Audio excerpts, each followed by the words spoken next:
You can't imagine the reward. Brought to you by Adopt US Kids, the U.S. Department of Health and Human Services, and the Ad Council. Get ready for the student section with Big Sky.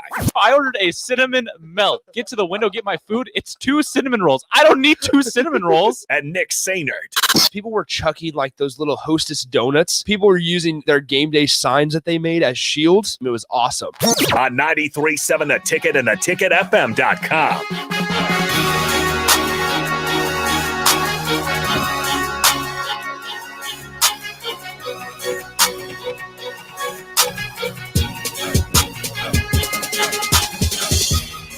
Good morning and welcome into the student section. I'm Big Sky. He's the man who didn't know who Prince was, Nick Sainert. Are we really going to start out with this? Hey, I said on Friday that I'd bring it up on Sunday, so I had to at least mention it. I'm not a fan of that idea. I did know who Prince was. Okay, I want to make that very clear to everybody. I did know who Prince was. I just didn't know some of his songs.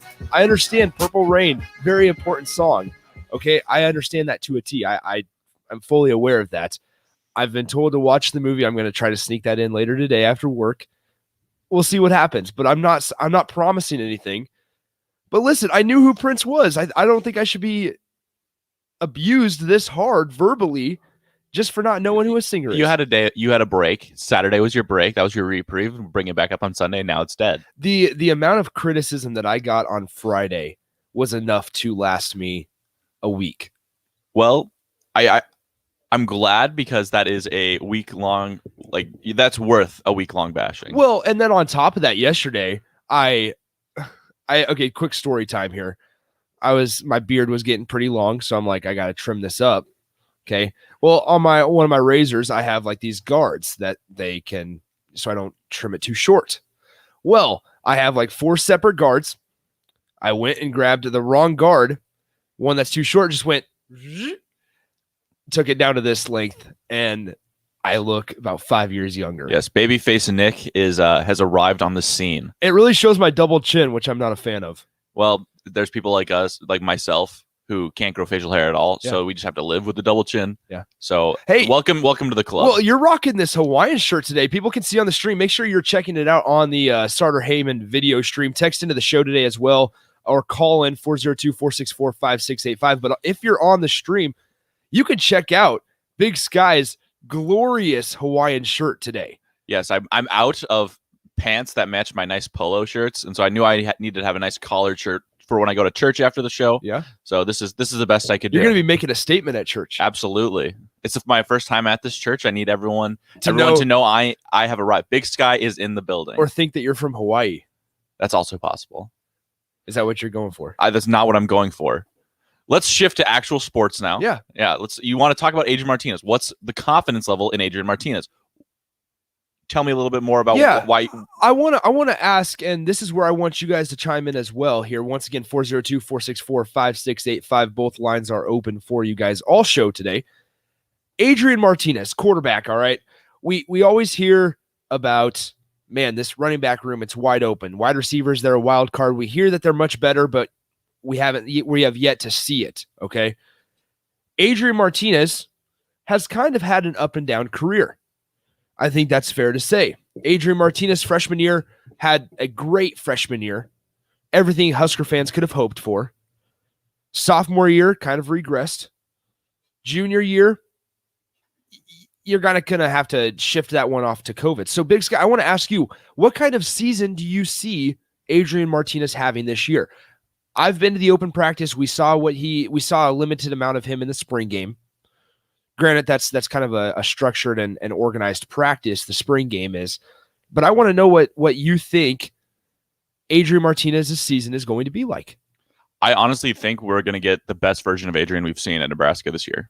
Do you think there's even a chance that he returns for another year after this? I do believe there's a chance. The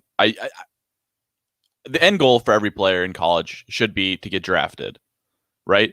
And he needs to have a very good season to get drafted. I don't think he needs to have a Joe Burrow-esque season to even enter the conversation of being drafted.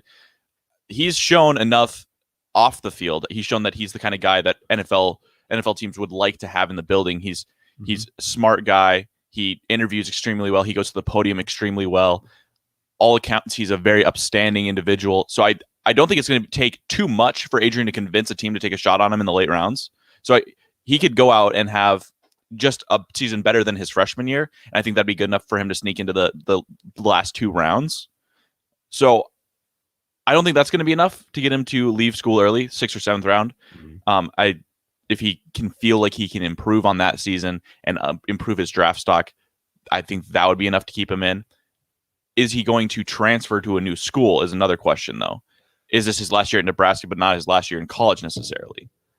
I think that one would hit Husker fans hard. I think that's a bigger possibility, especially if they prove a one-time transfer rule, than him going straight to the draft from Nebraska after next year. So you think that there's a greater opportunity that if Adrian has a good season, but Nebraska does not this year, there's a greater chance that he goes somewhere else, but stays in college if they approve the one-time transfer. Yes, I could see it very easily being this kind of scenario. He goes out, gives Nebraska his best season yet, and he kind of looks at the fan base and said, "There, I've given you everything I can to this school.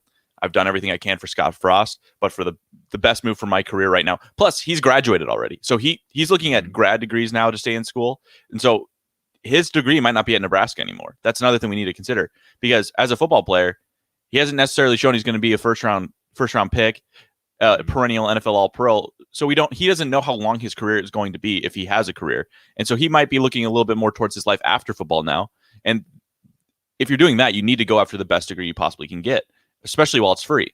So I would not be surprised if he decides to make a move that's more academic based than football based, or more football based. He might look to go to an ACC school that's got better talent around him, or he could go to a Group of 5 school that could possibly showcase him a little bit better than Nebraska has. Mm-hmm. So I think that the possibility for him to transfer is wide open. I don't think if I knew he wasn't going to transfer and just go straight to the draft, I'd say with confidence we'd have 2 more years of Adrian. Now, one thing regarding transferring is we've seen in recent years the Power 5 player to another Power 5 school does not work out the greatest. Joe Burrow, exception. Okay, Justin Fields, exception. Those guys are just freak athletes. They're top of the notch athletes right there. We're yet to see what Wan'Dale Robinson does at Kentucky. Okay, we're assuming that he'll be just fine, but once again, top notch athletes. However, there's another quarterback, Luke McCaffrey, that it didn't work out so well for. So I worry that Adrian's a smart guy. We all can see that. We've all heard him talk. We've all seen him play. He's a smart enough guy. Do you think he's a top-notch athlete like those other guys that would be able to go to another Power 5 school, let's say the SEC, let's say Auburn, and be able to compete for the starting job? I've told the guys on early break, during commercial breaks and after the show, that I almost want Adrian Martinez to transfer to a school that has better talent around him, just so he can show Husker fans what he actually is. Because Husker fans, I think, unfairly blast the guy simply because he's trying to do way more than he should be asked to do. There's no reason why we should have a quarterback that has to run the ball 20, 25 times a game, lead the team in rushing yards until the last game of the season where his running back goes out for 300 yards. There's no reason why that should happen at any school. I don't care what kind of offense you run. Maybe Army. Maybe you can justify it at Army or Navy, where they run the triple option. Your quarterback throws the ball 9 times a game. You can justify it there. But in Nebraska, where we're trying to run a spread offense, we're trying to push the ball downfield, get guys in space. That's an offense that shouldn't be relying on the quarterback as your primary rusher. But that's what Nebraska has asked Adrian Martinez to do 2 of the 3 years he's been here. And his freshman year, he was on a bum leg and learning the college game. And that was his best year when he was at his best athletically. They add weight sophomore year. He's a little bit slower. He's lost a step. This year, they bench him. He comes back with the fire though after the benching, which I think that's something that some guys just need to have happen. It's just they just need to get benched for a year, reassess get a reality check, and realize, hey, this isn't just the starting job's mine. This isn't one of those things where I'm just going to get handed it. Even at Nebraska, where he was the top quarterback in that class, no doubt, with Luke McCaffrey behind him, everybody wanted to see Luke. Luke was quote unquote the future of the program, but Adrian needed to realize that. Just needed a reality check real quick to say, hey, listen, this job's not going to get handed to me. So I agree. I think that the benching was very crucial in the success that Adrian had in the latter half of the season. And again, I think one of the best games he played was against Rutgers, but he had 4 turnovers in the game. It was like a little contained example of what his career has been at Nebraska. Yeah. First half, he's terrible and he's at his worst. Second half, he's at his best and you think he's amazing. And I think that the main reason why he has struggled in Nebraska is when he's asked to do too much and he tries to do too much. You look at a lot of those fumbles, the 2 fumbles he had in the Rutgers game, and it was probably because he was trying to press a little too much and he was trying to get that extra yard. He was trying to make an extra move that he didn't need to do, and he could have just gone down, taken the loss or taken the yards he had at the moment, but he tried to push a little too. There's no doubt in my mind that Adrian Martinez wants to win for Nebraska. Yeah. And he's doing all he can to win for Nebraska and his coach, Scott Frost. I just think there's been times where he's been asked to do too much. Well, I think he's had to do too much just because he has been the top athlete on the field outside of Wan'Dale Robinson. And we've had nobody in that running back room since his freshman year, his best season. And so that's where I worry. And we've talked about this, and we're going to continue talking about this. I think we're 77 or 78 days until kickoff. So we got a long time to talk about this here. I believe it's like 11 Saturdays until kickoff. That's a smaller number than 77. Yeah. So it puts things in perspective. But still, we're going to have to talk about this and break this down because there's no clarity in the running back room. Yant just got a scholarship, but so do other guys. The other guys in that room have a scholarship as well. Nobody is taking that job yet. We haven't heard that anybody is leaps and bounds above everybody else. We're still waiting for somebody to take that job. And I think that's one of the biggest keys to Adrian Martinez having success is because he has to have somebody, a sidekick in the backfield there to be able to take a load off of him so that he doesn't have to run 20 times a game. He needs to be able to run 5-7 times a game out, plus his scrambling, his ability to scramble. But outside of that, I'm less than 10, man. He needs to be used more as a weapon on the ground rather than a reliable option. Something you need to be concerned about, but not necessarily know it's going to happen. Adrian should be the kind of quarterback where if the play breaks down, he can get away. And we know he can. It shouldn't be QB draws on 3rd and 10 multiple times a game. The defense knows it's coming. Yeah. When he's running, I want the defense to have their backs to him because they're trying to cover guys downfield. And that's not what it's been at all in Nebraska. And we have a text coming on the text line that says, did you hear what Lee Sterling said about Martinez on Friday? Yes, I did. It was on early break. He basically said that he doesn't know what's wrong with Martinez and there seems to be something missing there. And he threw out multiple different things that it could have been. But essentially, he doesn't think that Martinez is the real deal or a talented quarterback. He's just kind of an average guy, he said. And I would argue especially if you're like looking at Adrian Martinez as a NFL GM, you're looking at a guy who has not played with any NFL talent other than Stanley Morgan. And maybe you can argue Divine Ozigbo, who's an undrafted free agent.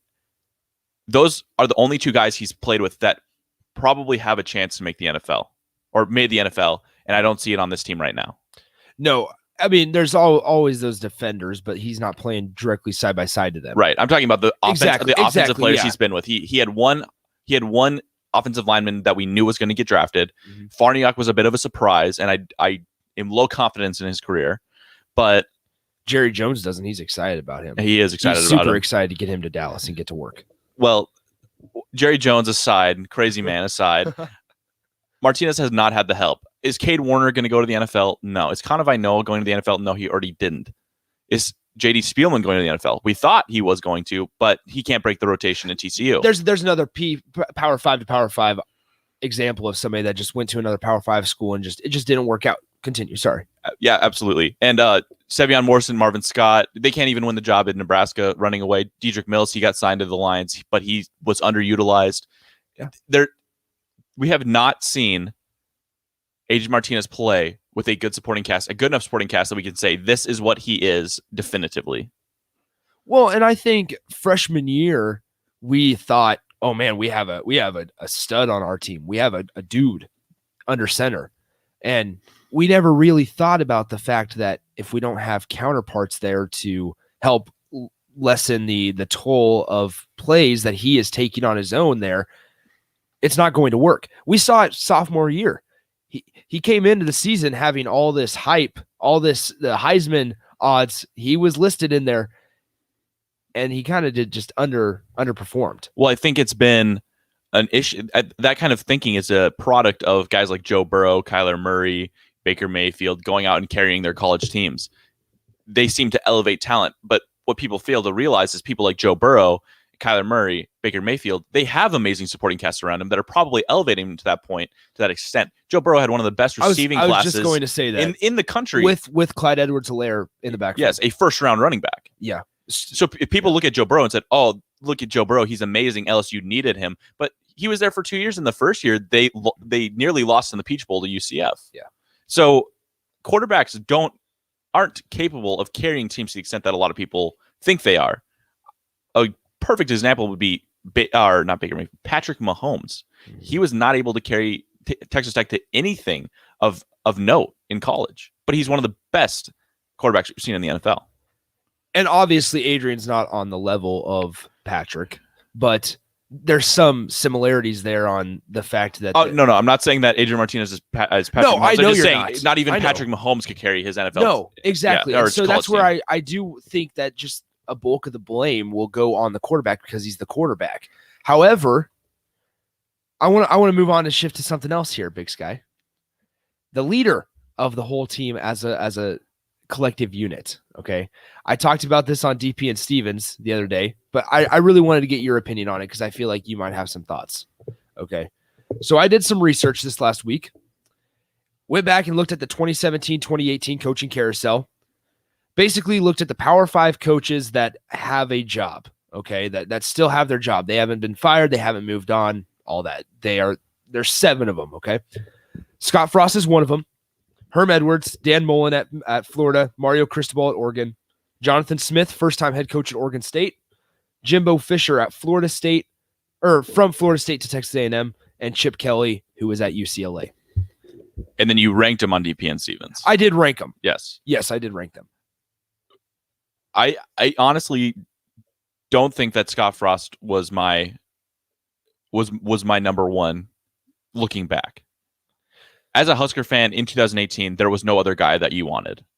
Everyone wanted Scott Frost. So I don't think we can nail Bill Moose or Nebraska too hard for going out and getting Frost. No, I'm not trying to nail anybody. That's Okay. not the point of this. The point of this is just looking back and seeing who has come out of it better than others and looking at Nebraska's program as a whole. Obviously, we're going to be able to hear stuff and hear that the program is improving, but I'm looking at stuff that we can put on paper here. Honestly, you read off all the names, and I don't hear a perfect name on that list. Jimbo Fisher, he has not been able to get Texas A&M to where they want to be, which is the college football playoff. He's gotten them close. Now we'll see. Now that he's got his quarterback, a guy he recruited, we'll see what he can do at Texas A&M. Mario Cristobal, he looked like the real deal his first couple of years in Oregon. They've struggled a little bit, and they had Justin Herbert. Now he's got to find his own quarterback. They didn't have as good a season. They still won the Pac-12, I believe. Upset USC in the Pac-12 championship. So they're at a level that they're satisfied with for now. Herm Edwards, another school that popped right away, and now they've kind of faded back. They've fallen back. Jaden Daniels is an exceptional quarterback talent, but it doesn't seem like they can get, similar to Adrian Martinez, the talent around him to succeed at a high level. And then Dan Mullen at Florida again. They looked like they were a college football playoff team. They collapse against LSU. Guy throws the shoe. They get a huge, crucial penalty, and LSU ends up winning that game. So you don't think Dan Mullen is a real deal? I don't think he's a perfect coach. I don't think he's a Nick Saban or a Dabo Sweeney. Well, those are once in generational kind of coaches. I would argue as a Power 5 team, that's always what you're looking for with the next coaching hire, though. Yeah, absolutely. But those guys are never going to be in the open market. Those guys are going to be locked down to where they're at. And then just to round out my assessment of the class, Chip Kelly, he's shown better signs than Scott Frost has, but he hasn't shown to be anything special with UCLA. Scott Frost, we know what that is. And then Smith at Oregon State, I think, has honestly been the most successful at succeeding his expectations, because I think he's gotten Oregon State to a point where they really haven't been in recent memory, which is beating Oregon on a somewhat consistent level and being competitive with the Pac-12. Oregon State is Nebraska, Big Sky. Let that sink in. Nebraska is Oregon State level right now, statistically. Okay. Scott Frost, we all know it. I did this with without COVID and with the COVID season. Okay. Without the COVID season in his first 2 years, Scott Frost 9-15, Jonathan Smith 7-17, Chip Kelly 7-17. No bowl games between those three schools. They're the only three coaches on this whole entire list that has not made a bowl game. And Kent and Lincoln says that he wanted Brian Harsin, who now is at Auburn. Excuse me. I believe he came from Boise State, and then he's at now at Auburn. But back to the list. No bowl games between Scott Frost, Jonathan Smith, and Chip Kelly. However, Dan Mullen, who was, I want to make this clear. I'm not saying that Dan Mullen was going to come to Nebraska, or there was ever a thought that Dan Mullen was going to come to Nebraska, because he wasn't. If Dan Mullen was going to leave Mississippi State, it was for Florida. However, Dan Mullen at Florida, 21-5 in his first 2 years, 29-9 after the COVID season, 3 bowl game appearances in all 3 years, never finished the season ranked lower than 13th in the country. And I think a thing that gets lost in a lot of this is that Dan Mullen wasn't Florida's first choice. Frost was Florida's first choice. And the ESPN report was that if Florida had allowed Frost to bring his entire staff from UCF to Florida, that would have been a done deal. I think people forget that Scott Frost was a hot name on the market, and Nebraska absolutely hit it out of the park with that hire that year, and that's why everyone was super high on it. Another thing about that hire, though, is that about Scott Frost coming to Nebraska is a very common theme and saying back then was that, man, if Scott Frost wouldn't have played at Nebraska and been from Nebraska, Nebraska would have no chance with Scott Frost this year. I can see that, but I can also see Nebraska not even being interested in Scott Frost, because we've seen Nebraska routinely kind of stays away from big group of five coaches, and looks to hire from the Power Five. There's also almost a bit of elitism or classism, if you will, in that Nebraska is like, we're too good for a group of five school, a coach from a group of five school. So I would not have been surprised at all if Scott Frost hadn't even been on the radar going into that coaching search if he hadn't played in Nebraska. I also don't know if Mike Riley would have gotten fired so quickly if Scott Frost didn't exist. I agree with that, the latter right there, because if you look at Mike Riley, he was 19-19 after 3 years. He appeared in 2 bowl games. He won 1, lost the other to a good Tennessee team. That Tennessee team was not bad with whoever that defensive end was. He now plays for the Philadelphia Eagles. I can't remember his name. Either way, do you regret getting rid of Mike Riley so soon? I do not regret getting rid of Mike Riley at all. I would like to defend. I don't think that he was the right guy at Nebraska, and I didn't think that from day one, which is probably why I'm Mike coming. Riley? Yes, Okay. I didn't think that from the moment he got here, and it's unfortunate because I was ready to move on from Bo when we did, but when we got Riley and we saw what Riley was capable of and what he turned the program into after those 3 years, it made me wish we hadn't got rid of Bo. And I still think we probably got rid of Bo a little too quickly. He was consistent. We always knew what we were going to get out of Bo. And you have to think eventually he's going to get a team put together that can get the win when they need it. Because that was the biggest thing with Bo. And that was the same with Tom. Tom Osborne, for a long time, couldn't win the big one. And people would make fun of him. They'd say his wife serves his cornflakes on a plate because he has no bowls. He can't win the bowls.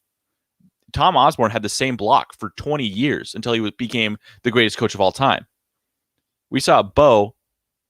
He was consistent. He would win 9 games every year. Never won less than 9 games. But he couldn't win those crucial games to get into the conference championship or get into a BCS bowl game. I have said it to my friends, to my brother, to Jake and Sip, that I think if we'd kept Bo Pelini, we would have at least made a BCS bowl game by now. Yeah, but that's a long time. He would have keep been a guy that the upper management is kind of pushing out as well. I think it shows that Nebraska can be a little too hasty in firing coaches. I mean, Tom Osborne would have gotten fired before he won those national championships in today's Nebraska. Yeah. And I'm not calling for Scott Frost's job when I'm talking about this list either. I'm not calling for his job. I'm all for giving coaches time. I think they need time. However, to this point, I'm just putting out what I can put on paper and what we can see, because all we've heard so far is that it's been getting better. It's been getting better. It's been getting better. And we've had good practices and better practices. And our wide receiver core is just fine. However, then I look at recruiting, and our recruiting hasn't gotten better either. Statistically, looking at the 24/7 rankings, it has improved each year. Mildly. It's negligible but I would say we're I'd talking say like 30th in the country to 28th in the country of recruiting classes. No, like 25th to 17th. 17th was last year, or 2 years ago. I can't remember which was 17th. It was 2 years ago, but that was the class with Wan'Dale Robinson, who's gone, Luke McCaffrey, who is gone. Listen, you threw out a false fact, and I'm just telling you why it's true. Once those guys get I at understand. Nebraska, it no longer affects the class ranking. Okay, I think Scott Frost he's an exceptional recruiter. I will give Frost that. And I'm not the biggest Frost guy at all, but he recruits at a very good level. I think Nebraska has peaked recruiting wise under Scott Frost. Bill Callahan recruited really well. Bo Pelini wasn't much of a recruiter. Mike Riley, he was a bit of a better recruiter than Bo Pelini, but when the wins on the field aren't there, he struggled, and so he struggled recruiting a little bit. Scott Frost comes in with all the hype, and he recruits at a high level. He's a young guy. He's energetic. I think he can win over a kid out of high school a lot better than those last two guys have. But Big Sky, the wins aren't here. And so I'm not going to defend the coaching staff. I understand, but the 2019 class where we were 17th in the country, it was coming off of his first year, and everybody was like, "Oh man, did you see what Adrian Martinez had? We have a dude at quarterback now." I question. I understand, but that was when all the hype was there. That you're going to get that with every new coach if they have a somewhat successful first year. Even though they started out 0-6, they went on to win a good amount of their remaining games. And then when they're here, nobody develops them. And so that's where I'm just saying, this is what we can put on paper. This is what we can see. And as of right now, we are Oregon State and UCLA. I would argue Oregon State's in a better position than Nebraska is. Okay, so then how does that make you feel?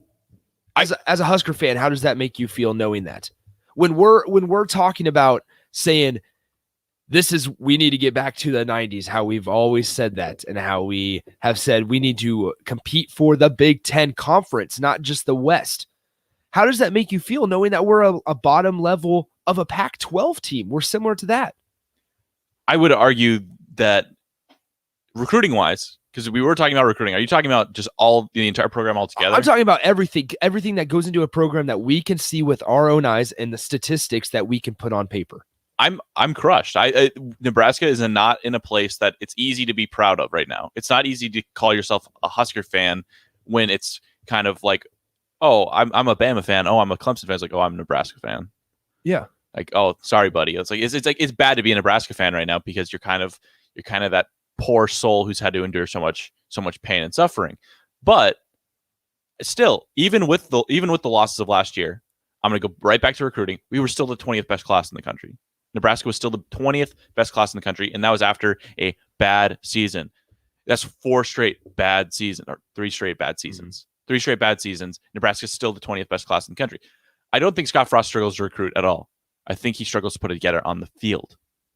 Which is a whole nother conversation. Because I would agree with you as well. I'm not saying he's a bad recruiter. I'm just saying that there's the things that we can see, it just doesn't look good. Get back to me about Frost recruiting at the end of this month. I think we'll have a better idea because we've heard from all the guys, Mike Schaefer, guys at Husker Online. They've said that June's going to be a big month, and we could have 6 to 7 to 8 potential commits this month. But it's going to be a big month for everybody. Any big name school, it's going to be a big month for them. Which is why it will be a big month, but it depends on the guys we're going to get. We're going to have a much clearer recruiting picture for the entire year after June. And so I'll be able to assess the quality of Frost recruiting after 3 bad seasons and a lot of talk this offseason about bad Scott Frost. Okay, let me ask you this real quick before we get to break and get to our honor roll guest. Sticking with recruiting, we just got a commit from Chase Androff, tight end from Minnesota. Okay, he visited the first week. Now, when they came, they made it apparent and known that, hey, we don't need to get the top of the level guys because we're going to get them here. We're going to develop them.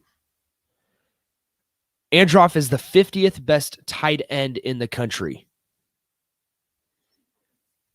Are you worried that they're not going to be able to develop a 50th best tight end in the country?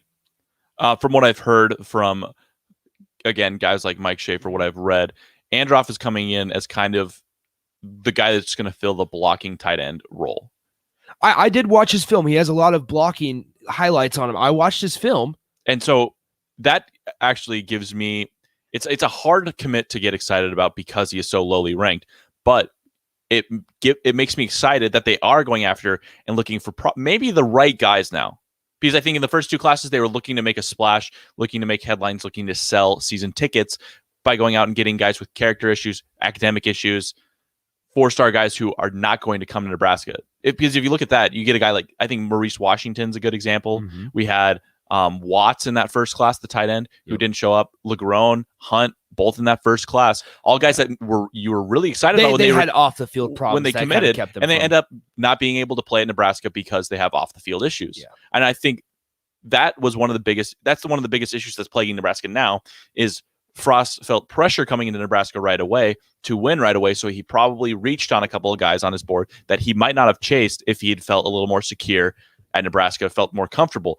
Now I see him going out and getting the 50th best blocking tight end. I see that's a guy they're getting for a very specific role.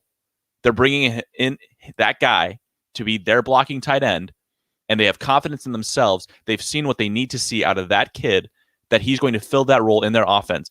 And you have to expect that they know how to put together an offense that can win, because they did it at UCF. So they can put together an offense that can win. And if they're getting the right guys to fill those spots, we will win. So it gives me a little bit more confidence that they're finally going after the right guys, as opposed to the highest star guy. As our sign falls in the background, we're going to have to fix that during a break. We will have to fix that during the break. But up next, we have our honor roll guest, Mikey Hoffer. He's a long jump and triple jump junior for Nebraska track and field. He was at Nationals this week in Eugene. He qualified for both. Really interesting interview. And fun fact, he was my freshman year roommate, and we had a cat in our room. So be sure to stick around for Mikey Hoffer. Want more Big Sky and Nick? Follow them on Twitter at Radio Big Sky and Nick_Sainert. More of the student section next on 93.7 The Ticket and theticketfm.com. If you live in an older home, your little one might be at risk of being exposed to lead. Lead is toxic metal, and lead-based paint is still found in many older homes across Nebraska. Lead poisoning can impact a child's growth and development for their entire lifetime. Talk to your child's doctor about lead testing. A simple blood test can detect lead poisoning in your child. Get the facts about lead by visiting leadsafe.ne.gov. Sponsored by Nebraska DHHS, aired with the Nebraska Broadcasters Association and this station. Hey guys, it's Nick and Big Sky. What's up? Join us every Sunday morning from 9 to 10 a.m. for our new show, The Student Section. Where we will break down the biggest sports news of the week from a college student's perspective and bring on a local student athlete who's made our honor roll with exceptional performance in and out of the game. The Student Section every Sunday morning from 9 to 10 a.m. right here on 93.7 The Ticket and theticketfm.com. One unforgettable event. One chance to get up close and personal with some of the greatest names in golf. One opportunity to create memories that will last a lifetime. Get your tickets now for the U.S. Senior Open, coming to Omaha July 5th through the 11th at the Omaha Country Club.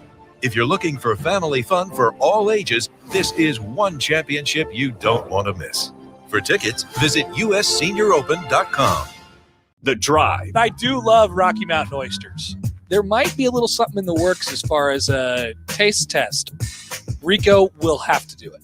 It's good. It's fried, whatever, like fried anything. If I chopped off my ear and fried it, it would be good. I'm not going to eat that, though. Yeah, but if I didn't tell you it was an ear, you'd be like, oh, this is kind of good. Crunchy, but good. Connor Happer here for Cannibalism. Weekdays from 3 to 6 on 93.7 The Ticket and theticketfm.com. What I know about courage, I learned from my adoptive mom. She said sometimes you just gotta hold on and know we'll get through this. Mom, we are so high up. Hold my hand. No, you hold my hand. Here we go. Learn about adopting a teen from foster care. You can't imagine the reward. Visit adoptuskids.org to find out more. I learned patience from my adoptive dad. All he had to say was, "Hey, you got this. Just breathe." Hey, we're pretty good. yeah. Might have to start a band. I got it. Learn about adopting a teen from foster care. You can't imagine the reward. Visit adoptuskids.org to find out more. This message is brought to you by Adopt US Kids, the U.S. Department of Health and Human Services, and the Ad Council. Just like football, hunting is one of Nebraska's great pastimes. Some of my fondest memories are being in the field hunting with my family and my dog.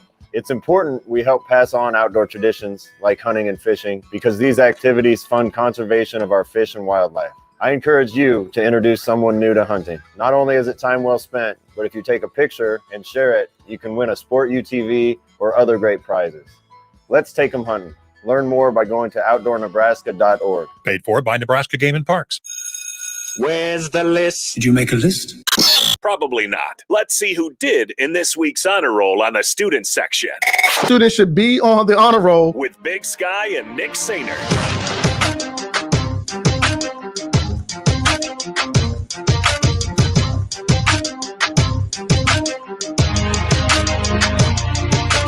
Welcome back into the student section. We're here this week with Mikey Hoffer, UNL track and field junior. He's in Eugene, Oregon right now at the National Championship track meet.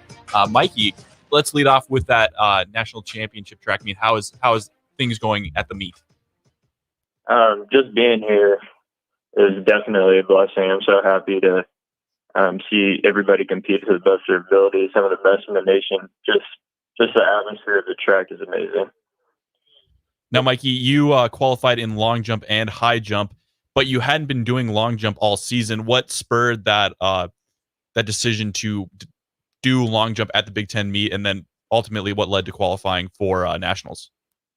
Well, my coach and I kind of talked about it because that's something I used to do in high school, and I did it early in my freshman year in college. And I just asked him, let's do something different. Let's do something to make track a little more interesting, and I ended up doing really well, and it led to here. So something I'm thankful for sure. How come you had stopped doing long jump in college? Were you just wanting to focus on high jump? Were there any other reasons why? It was ultimately because I was having some major knee problems my freshman and sophomore year. Trying to handle both. I don't know if my body just didn't acclimate to the training very well, but I ended up dealing with some bad knee tendinopathy. And since high jump was where my bread and butter was, we ended up just focusing on that. But now that I've had a healthy year,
Mikey Hoffer, Husker high jumper and long jumper. Very informative. I'm very interested on the NIL stuff, and we're going to talk about that here in the coming weeks as that all comes to fruition and we see it really play a factor in the major sports, football, volleyball, basketball, and even if baseball gets rolling, they're gonna have a part in this as well. And also just a quick update from Eugene. Mikey did get honorable All-America mentions for long jump and high jump. And then also our previous guest, Maddie Harris, she was in honorable All-American as well. So some successful people on honor roll recently. Yeah, absolutely. When we come back, we pulled some Lee Sterling audio from Friday discussing Adrian Martinez. So we'll put a bow on that conversation and more coming up next on the student section. Next on 93.7 The Ticket and theticketfm.com.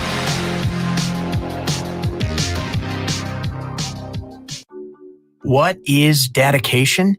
The thing that drives me every day as a dad is Dariana. We call him Day for short. Every day he's hungry for something, whether it's attention, affection, knowledge. And there's this huge responsibility in making sure that when he's no longer under my wing, that he's a good person. I think the advice I would give is you don't need to know all the answers. The craziest thing was believing that your dad knew everything. So as a dad, you felt like you had to know everything. You had to get everything right. It's okay to make mistakes. As long as it's coming from love, then, it kind of starts to work itself out. I want him to be able to sit back one day and go, we worked together, we did a good job. That's dedication. Find out more at fatherhood.gov. Brought to you by the U.S. Department of Health and Human Services and the Ad Council. Your home is your empire. Protect it with Empire Fence. Get a free instant quote with the online estimating tool at empire-fence.com. See an upfront estimate with no hidden fees. An Empire Fence can provide privacy and improve the appearance of your home. Keep kids and pets in or out of your yard. Increase security and add value to your property. Visit empire-fence.com now to view the stylish and maintenance-free possibilities for your home and get a free instant online quote. Let Empire Fence protect your empire. Public schools are the cornerstones of our communities, and our communities make great public schools happen. I'm Jenny Benson, president of the Nebraska State Education Association. Everyone in our communities has a role in supporting student learning in the classrooms and beyond. Learning happens at home, in school, and everywhere in between. Help provide a bright future for children. Support our Nebraska public schools. Sponsored by the Nebraska State Education Association, aired in cooperation with the Nebraska Broadcasters Association and this station. Now back to the student section with Big Sky and Nick Sainert.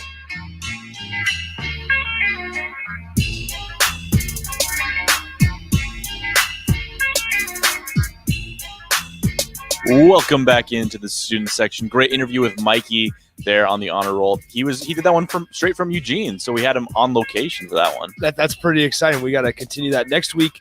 We'll lock down a guest and we'll let you guys know. So be on the lookout on Twitter to find out who next week's guest is later this week. Yeah, make sure to follow Nick and I on Twitter. I'm at Radio Big Sky. Nick, you're Nick_Sainert, Sehnert. Yeah, great. I mean, probably the two best follows on Twitter, if you ask me. My follower number wouldn't say that, but yeah, I would agree. But well, let's get to the Lee Sterling audio so I can so Nick and I can respond to his bashing of Adrian and Okay, now you mentioned also the importance of having a stud quarterback. Would you consider Adrian Martinez a stud quarterback? Does he fit that description in your mind?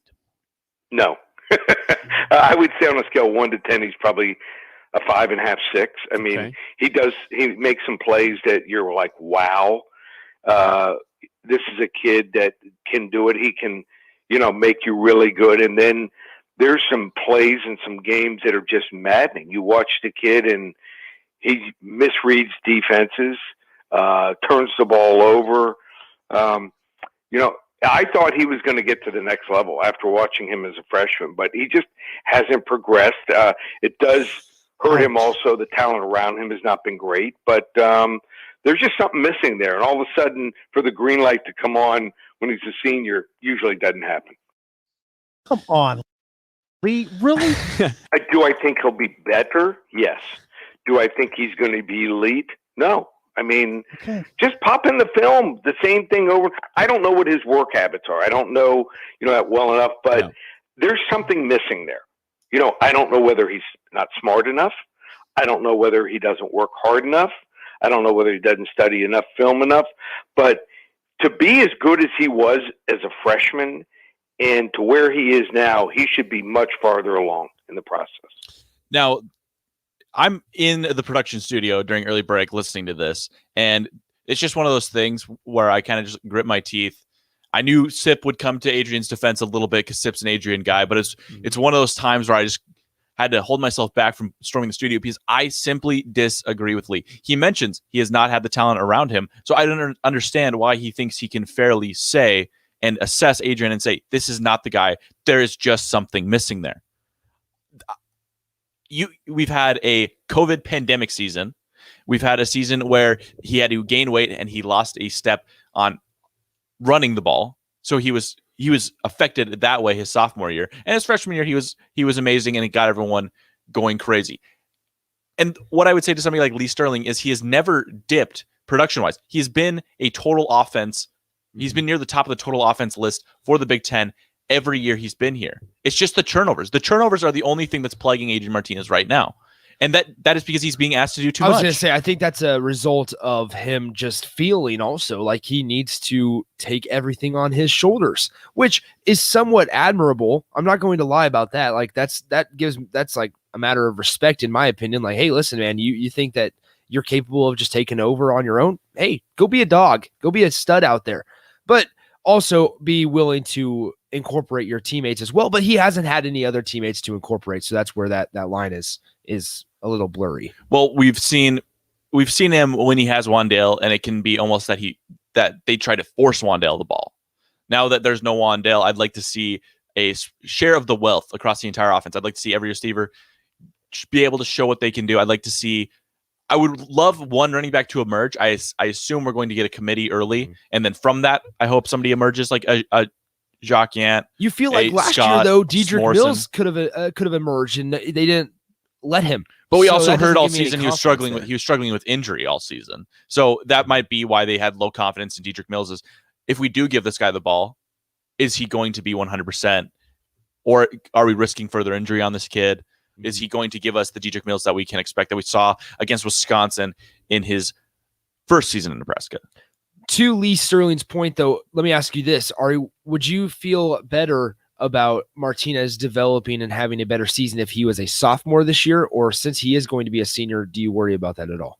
I'm not worried about his development at all because, like I said earlier, we saw a lot of improvement in the second half of last season. I think he threw one interception that entire second half of the season. Look at the Illinois game. He comes in off the bench and he looks sharp in a game that Luke McCaffrey looked like he couldn't get anything going. He led 2 or 3 really solid drives. Nebraska looked like they just couldn't get anything going. Exactly. Adrian came in and he was a spark. Rutgers game, they're down at half. He comes out after a horrible first half and shows you, hey, hello, my name is Adrian Martinez. Let me reintroduce myself. Yeah. That's the kind of guy that I think we're going to get next year, is that second half Rutgers, Adrian Martinez. Well, and I think we need that to be successful. We need to limit the fumbles. We need to limit the turnovers. Like you said, that's stuff that you can work on in the offseason. That's stuff that also, like we've said, it goes back to the running back room. We got to get a running back. We got to get somebody out there that we can hand the ball off to on third down, on third and short. The maddening thing about that is in the Big Ten, you can win without a good quarterback. We see Wisconsin do it routinely. Northwestern, they've never had a world-beating quarterback. Ohio State, until recently, was not known for its quarterback development. So you can win in the Big Ten without having a great quarterback. But Nebraska seems determined to do it completely different than everyone else in the Big Ten. Running backs work. We need to develop a 1,000-yard rusher to win in the Big Ten. Mm-hmm. We have the quarterback that's going to get us to a conference championship if we have a good running game. We need to get him a good running game so he does not have to carry the ball 20 times a game. That's the thing. And it's not to say that there aren't guys in the room that I think can take it by storm. I truly think that there's some dudes back there. Gabe Irving is somebody that we've heard a lot about this offseason. Jaquez Yant, I'm excited about Jaquez Yant just because he seems like a bruiser. He just seems like a dude that is not afraid to lay into somebody, and that's something that Nebraska fans are kind of starving for. So we have a couple minutes left here. I want to wrap up with Husker baseball. I just saw during the break that Chance Roach, the former Husker pitcher, New Mexico State transfer, pitched against Arkansas in the first game that they played, the Razorbacks, last weekend. He is now a member of the Grand Junction Rockies, which is an independent organization, so not directly related to the MLB, but not they're still a partner league, as they call it. So there's some correlation there between Chance Roach and where those guys are at. However, the rest of it for Husker baseball, it was exciting being able to push Arkansas to the limit. I think that's awesome for Will Bolt's future, and that does wonders for recruiting when then you see Arkansas go out to NC State that just 2 days ago and lay it on the Wolfpack 21-2. Well, it's everything you want out of the football team. So anywhere you can get that kind of success and that kind of high-level play, it makes you excited as a Nebraska fan because you're like, if they can do it on the baseball team, we can still do it on the football team. Oh, absolutely. And the future is looking bright under Will Bolt. We're excited to see what is to come for the Huskers down at Haymarket Park. Drew Christo's coming in. They have a dude from South Dakota who is a top 75. Chase Mason, top 75 recruit in the country that's coming down to Lincoln. So exciting times ahead for Husker baseball. If you missed any of today's show, check it out on theticketfm.com. Till next week, Big Sky, I'm Nick Sainert. Bye-bye. There are fans, and then there's you. You live it. You breathe it. You want